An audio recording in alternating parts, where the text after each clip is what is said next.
back here. I'm working on that Ford pickup, and as you can tell, I already moved the batteries on it.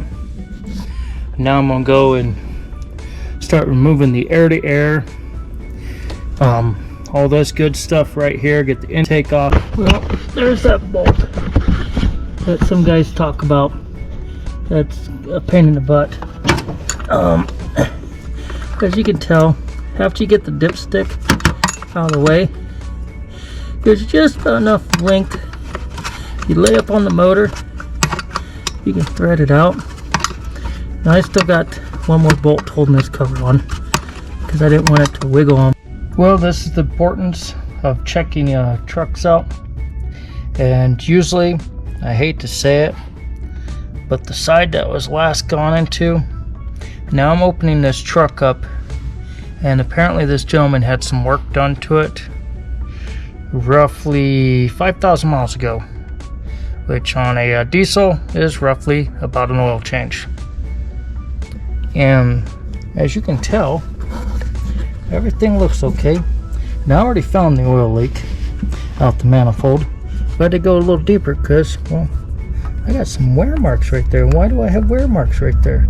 That's kind of odd. I got some rubber, which, you know, you can expect things like that, but look at this. That bolt has backed out.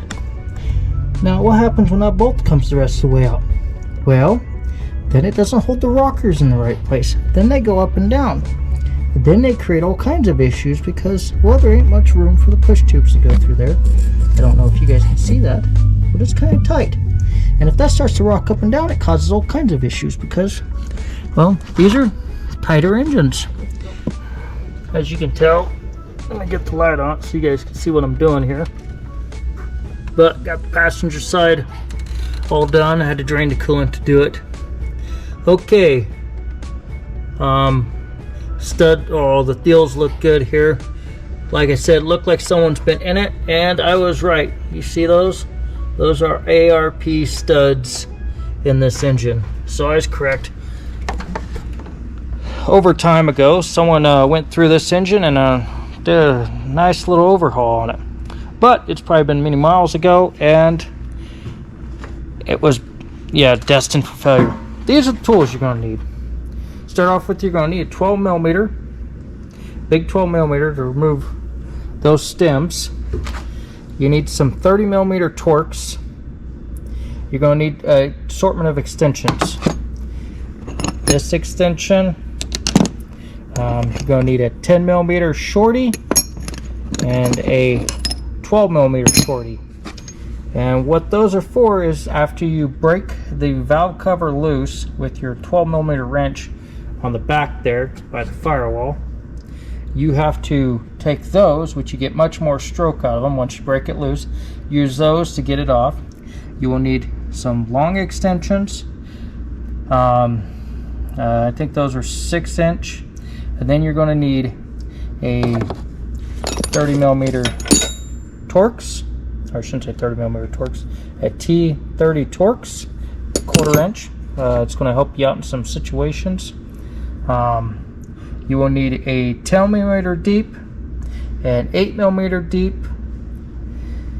a 12 millimeter deep, and that's about it. Oh, you'll need a wrench. I got pliers here. I use those, as you can see, these pliers here, right there. I use those for when I'm getting to all these little connections in there. I was able to perform this task without lifting the cab. So all you guys say you gotta lift the cab, pull fenders, you don't have to. You just need some basic hand tools. It is a time-consuming job, and it is a job that's going to take some patience and some skill level, because as you can tell, this engine is tore apart. And you unplugged a lot of things. You have to plug them back in the sequence which you pulled them apart in, or back, back to where you need to put them. So on that notion, I'm going to go wash my hands and get out of here. It's getting a little later. Oh, and by the way, for whoever put that oil manifold in on this side, there's a torque spec for that. Tighter is not better. I don't care what you might hear about your friends saying, oh yeah, run it tighter and it won't leak. It's not the case, and it doesn't help. The leak from this side, now we've tore it down. Stem right here, see that? Where that O-ring's missing? Yep, that broke. And caused it to lose all of its oil pressure of 1300 plus psi. 1300 is what starts them.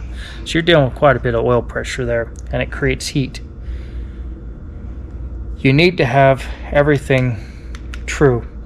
So he's going to need a stem. I got this side, as you can tell, all back together. By the way, the air cleaner and these 6 liters, leave it in the comments how many of you guys hate that design, because me personally, I think they could have came up with a better design for changing an element that's going to go out constantly, but that's just me. Well, I'm going to the other side. It is about 7 degrees outside right now, and these old style lights, I normally don't like them. I like my LEDs. They're nice and bright. They don't produce any heat. But these bad boys produce quite a bit of heat. And when you're got them kind of close to you and you're working, it is kind of a blessing when it's this cold out. So, any of you guys still got these lights sitting around and you're thinking of throwing them out? Well, when you get out there and it's cold and you got to do a job, they are really nice because they put out a lot of ambient heat. I wouldn't say they're great in the summertime, don't get me wrong, but this time of the year, in the winter, when it's cold, nasty outside, I am really thankful for the heat those lights put off. Well, I'm going to go to the other side and get into place. If anyone there has got a way to do these where they can fire them up without putting everything back together to check for oil leaks on anything, would be appreciated if you guys could leave that in the comments, because I've always had to just put them together and check them. There is a port on top, and I don't have a pump to pump the manifold up to check to see if it's holding pressure or where it's leaking from. But if there's any way, like shorten something across to get the engine to run, or I shouldn't say run, but get the engine to turn over to build oil pressure on those manifolds before you put all this back together, because if there happens to be another leak, which I didn't see any, but if there happens to be another one, I'm going to be quite sad, because I'm gonna have to tear all this back apart again. And this is the easy side right here. Don't let it fool you with all the garbage in front of it. This is the easy side.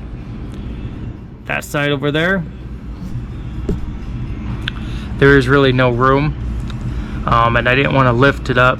I am thankful that this is a 450, and I don't know what the difference is between a 450 and a 350 on the placement of this engine, but there appears to be more room to do this in a 450 and a 550 than there's been on the 350s. So I don't know if the frames are higher, frames are thicker, something, but it appears to be more room. And as you can even tell by looking at the turbo right there, up inside there, if you guys can see it, there appears to be more of a gap. Leave it in the comments. Tell me what you guys think.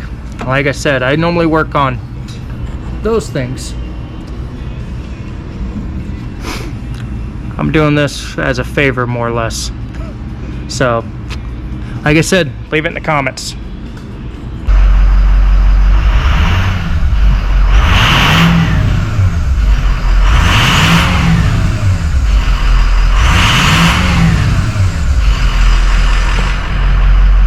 Sounds like it's running. Well, we're gonna let it run here for a little bit. before I take it out. Make sure she's running nice and strong before I take her out and get her on the highway. And yeah, make sure everything's good on her.